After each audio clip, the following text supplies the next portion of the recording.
authorities have launched an internal investigation to probe what went wrong after 5 tourists died in a devastating snowstorm at Torres del Paine National Park. The victims, 2 Germans, 2 Mexicans, and 1 British national, became lost near the park's Los Perros camp during a powerful blizzard. The storm brought whiteout conditions and wind speeds exceeding 120 miles per hour, which is equivalent to a Category 3 hurricane. An official confirmed on Thursday that the victims died from hypothermia. A tourist who was visiting the park at the time recalled the situation. So I got a panic attack and I said, I can't go, I'm too scared of snowstorms and everything. And so the people went and we waited there to wait if we could go the next day. And at 11, the first people returned crying, saying people falling down.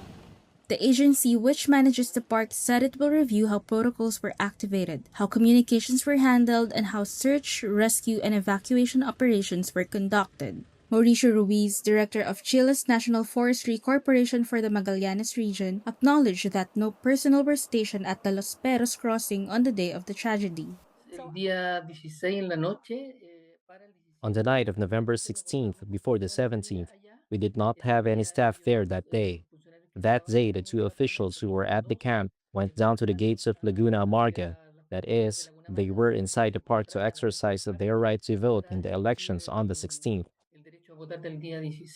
Magallanes District Attorney Christian Crisosta said investigators will take statements from all hikers in the group, park personnel, and employees from a tourism company to reconstruct a sequence of events.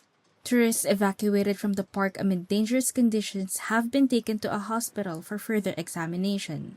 Torres del Paine National Park is one of Chile's most iconic tourist destinations, known for its dramatic mountain peaks and subpolar forests.